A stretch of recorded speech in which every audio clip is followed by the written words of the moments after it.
This is question number 5 from the 2017 AP Calculus AB free response. As such, it is non-calculator, and this one deals with particles. Let's read through the prompt, and then we'll answer parts A, B, C, and D. Two particles move along the x-axis. For 0 is less than or equal to t is less than or equal to 8. So we only have from 0 to 8 for time. The position, that's going to be important, of particle P is given by this guy right here. And sometimes they use X to stand for the position, and the sub P here would mean particle P. While the velocity of particle Q, so a different particle, and now we've got the velocity, is given by this equation right here. V sub Q of T is equal to the expression to the right. We're also given an initial condition for particle Q. So particle Q here is at position x is equal to 5 when t is equal to 0. That might come in handy a little bit later. For part A, it says over that interval 0 to 8, when is particle P moving to the left? So we're dealing with particle P here. We'll want to use the expression for that. And moving to the left means that the first derivative has to be less than 0. So I'm going to do x sub p with our prime notation indicating the derivative, and that has to be less than 0. We're wondering when is that happening, or on what interval of t is that occurring. So to do that, what we need to do first is actually figure out what x sub p prime of t is. That'll be an expression for the velocity, or the instantaneous velocity of particle P at any given time from 0 to 8. So here we have a natural log function. We're looking right up here at that x sub p of t. And the derivative there is going to be 1 over the inner function, which is t squared minus 2t plus 10. And then we have to multiply by the derivative of that inner function, which is 2t minus 2. So we're going to have an expression here of 2t minus 2 over t squared minus 2t plus 10 for the derivative of the position of particle P. We now want to look at a few things. One thing we want to do is we want to say, where is the velocity 0? Or where is the velocity undefined? So at those points, it's possible that the particle is changing directions. So we'll set 2t minus 2 equal to 0, and we find t to be 1 for that one. Or if we think about the right-hand side here, we also want to check out the denominator, 2t squared rather, minus 2t plus 10. And we also want to check those values for wherever those t values make that expression 0, because that would make the bottom of the fraction 0, and you'd wind up with a derivative that does not exist there. And that's a possible change in directions as well. Well, you can't factor this one, so if you want to try completing the square here, you would add 1 to each side. Oh, by the way, I'm going to subtract 10 as well. Should have done that first, I guess. And then if I have to add 1 to the left, I'm going to add 1 to the right.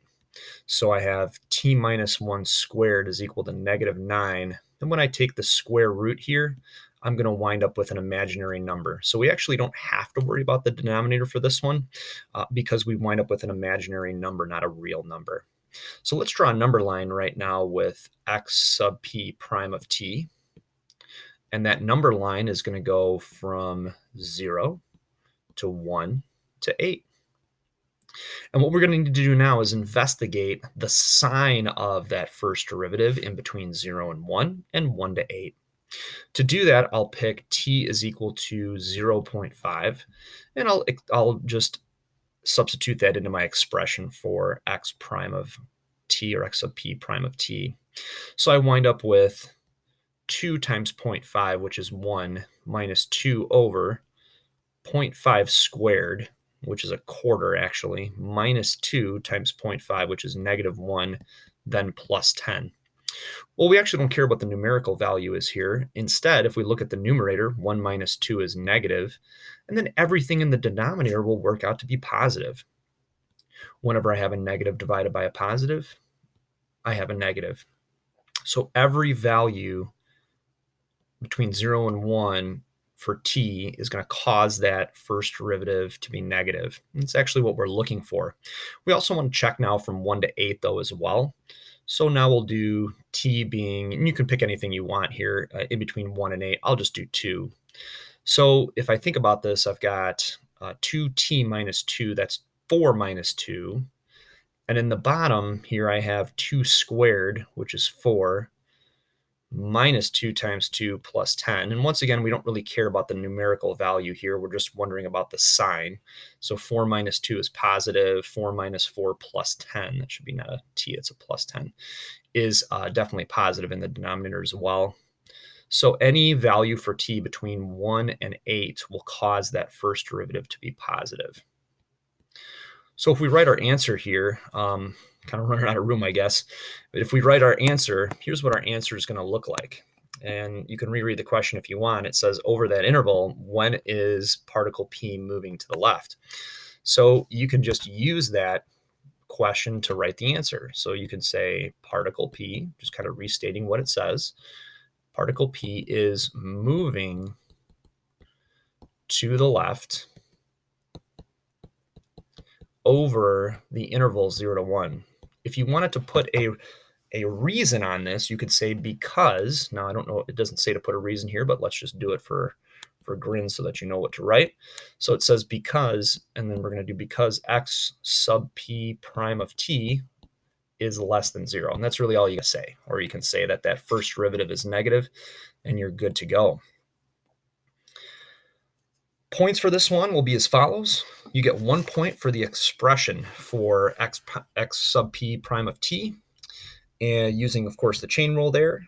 And then you also get you get a point for your answer, which should be from 0 to 1. So 2 points to be had for part A. Part B is also a 2-pointer. Let's see how to work with this one. And it says, for those times, find all times t during which the two particles travel in the same direction.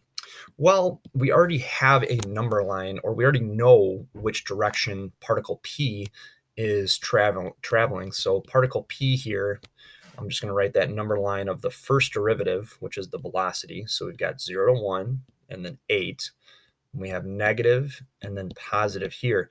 So what that means is that particle p is moving to the left from 0 to 1, and from 1 to 8, particle p is moving to the right. We have to figure out particle q, though, now, and we're already given an expression for the velocity of particle q, so we're going to write that down here, and then we'll go back up to the top here just to figure out what that is. That's v sub q of t, and that's t squared minus 8t plus 15. So v sub q of t is equal to t squared, and then we've got minus 8t plus 15. Now, we don't want to find the derivative here because the derivative of the velocity will be the acceleration. We're already given an expression for the velocity, so we're just going to set that equal to 0. You don't have to find the derivative or antiderivative for that matter of this one. And if we try to solve this, we're going to have to factor this one, I think, here. So it'll factor into t minus 5 times t minus 3. When we set that equal to 0, we find t to be either 3 or 5. So our number line for particle q is going to look like this.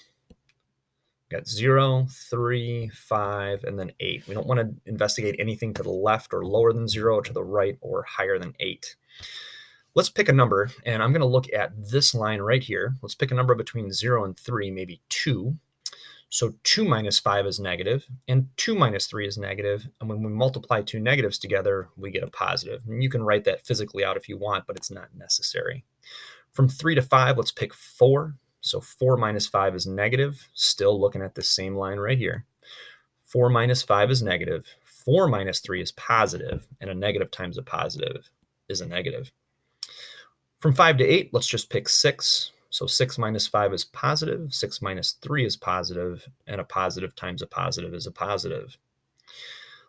Now we know that particle q is moving to the right over this interval, moving to the left over this interval, and then again moving to the right over this interval here. Let's reread the question and see if we can answer it. It says find all times t during which the two particles travel in the same direction. So I'm just going to restate the question here. The particles, you could say the two particles, are traveling in the same direction.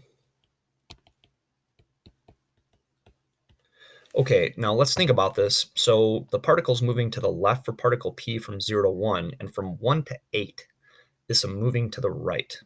Well, that would mean from 1 to 3, each particle, particle P and particle Q, are moving to the right. So we need at least 1 to 3. Then particle Q moves to the left, but particle P is moving to the right. And then anytime from 5 to 8, particle P is moving to the right, and also particle Q is moving to the right. So that would be from here to here. In other words, the signs of the velocity for each one are positive or the same. So we're going to need to list that interval as well. So that's going to be from 5 to 8. And you could provide that additional justification if you wanted, because both particles' velocities are positive, meaning they're both moving to the right. You could write that down. Not totally necessary, though. How are the points stack up for this one? So number 1, you're going to get a point for your intervals for x sub p prime of t. So that was in blue there. And then you'll get, and you got to include also v sub q of t. So if you have both of those intervals correct, then you're good to go. And a number line is a nice way to show that. And then you'll get another point. So that was 1 point for both of those. And then another point for your analysis. So that would be the statement right here of that correct, those correct intervals. And the analysis part would be just comparing the two and analyzing the two to figure out where those particles are moving in the same direction. Okay, so hopefully you've got a good beat on those, and that would be 2 points for A, 2 points for B, so we're at 4 points, 5 more points to go. Let's take a look at C now. So C says find the acceleration of particle Q at t is equal to 2. And is the speed of particle Q increasing, decreasing, or neither at time t is equal to 2? Explain your reasoning. So let's break this down and figure out what's going on first with the acceleration of particle Q at time t is equal to 2. Well, we happen to be given an expression for the velocity. So I think, let's see, v sub q of t was t squared minus 8t plus 15. And then what we want to do now is we want to find the derivative of the velocity. That will give us an expression for the instantaneous acceleration. So that'll be 2t minus 8. And then all we need to do now is we need to figure out what the value of the acceleration is, at time t is equal to 2. So I'll replace the t with a 2. And on your exam, I would write this down. Just leave it like that. However, if you fully simplify it, that's -4. The next part, so let's move on to that, and we'll see if we can figure that one out. It says, is the speed of the particle increasing, decreasing, or neither at time 2? And we need to explain our reasoning. Now, speed and velocity are related to each other, but speed is only positive. So, and if we think about increasing or decreasing, if the velocity and the acceleration have the same sign at that value of t, then the speed will be increasing. If the signs are different, then the speed will be decreasing, and the signs of the velocity and the acceleration is what we're looking for. So let's go back to when t is equal to 2 for the velocity, and we can see here that would be right here, and we can tell now that the velocity is positive. And you could actually, you could type that in, or excuse me, you could figure that out exactly if you wanted to. You would just take the expression here, either one for the velocity, and sub that in, and you would get a number. But that number would definitely be positive, and that's what we're after here. So we know that v sub q of 2, I should actually type that in, I suppose, of 2 is greater than 0 or positive. Now, what about v sub q prime of 2, and we said that was -4, so that's less than 0. What this means is the speed of the particle is actually decreasing. And if you're visualizing this, here's what it would look like. We know that at 2, the velocity is positive, so the particle is moving to the right, but the acceleration is negative. So as time goes on, we're actually losing velocity as we continue on to the right, which means the speed is decreasing in the right direction. For our answer, we don't need to say much of that. I was just trying to help you out, kind of visualizing what's going on. We just need to answer the question. So we could say the speed of particle Q is decreasing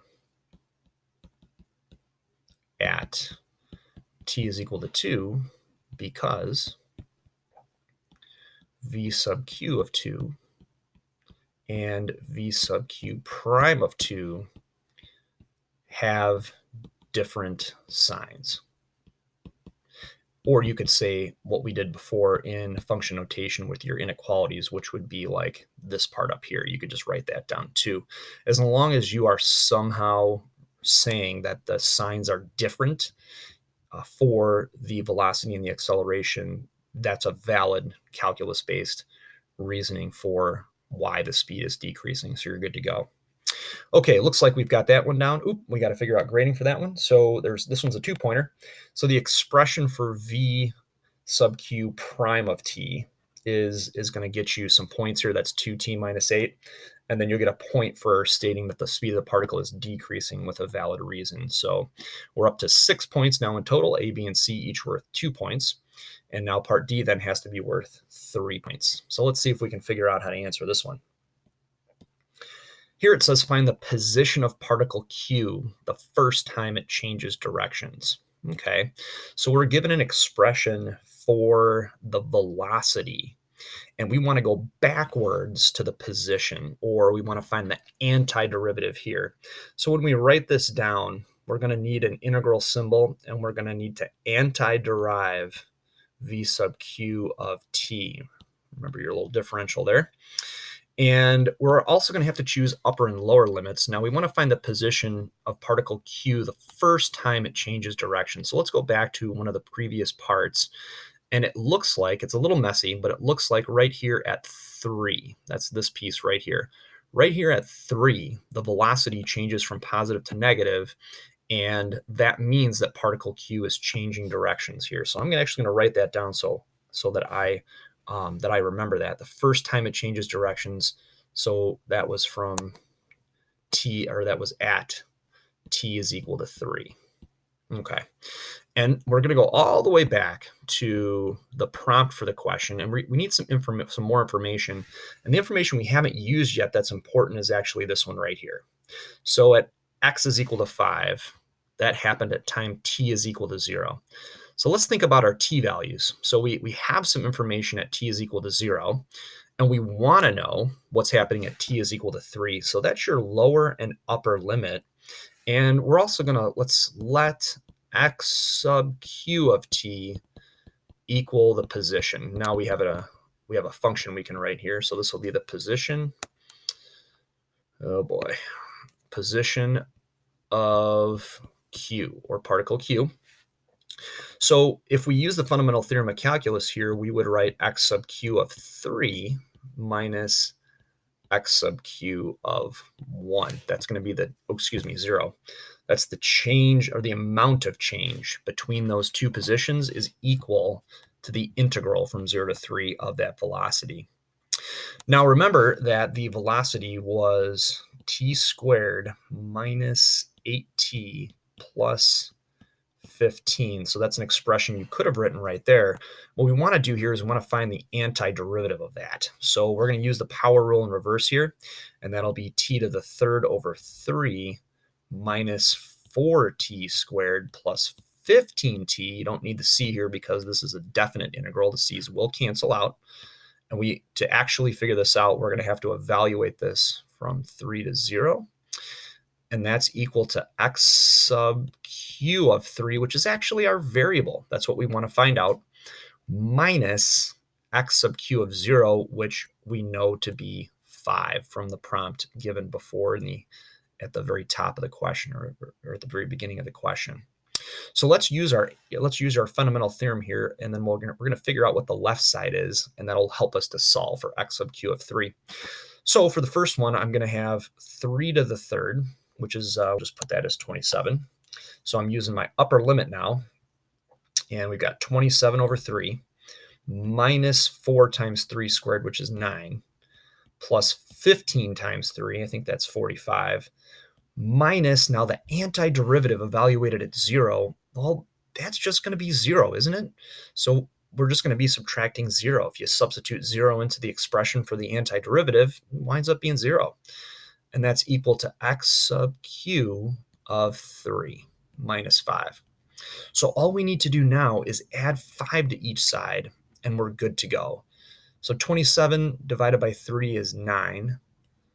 4 times 9 is 36. There's a negative sign there, plus 45. And then we have to add 5 to each side. And that's equal to x sub q of 3. I would leave this as your final answer, and you didn't even have to simplify the 27 over 3. You could have just substituted the 3 and left it as like 3 to the third over 3 minus 4 times 3 squared plus 15 times 3. That's fine. And then you'd want to add that 5 to solve. If you actually do work this out, fully simplified, this works out to be, let's see here, 23 for this one. So that is the position of the particle for Q at time t is equal to 3. Grading for this, 1 point for your antiderivative. So if you found that antiderivative correctly, that's t to the third over 3 minus 4t squared plus 15t, you're good to go. If you use the initial condition in your process correctly, you will wind up getting another point for that. So that's 2 points. The third point comes from the numerical answer of 23. As long as you have a numerical expression that's equal to 23, you will get the point for that answer. So 3 points for the last one, making the total 9.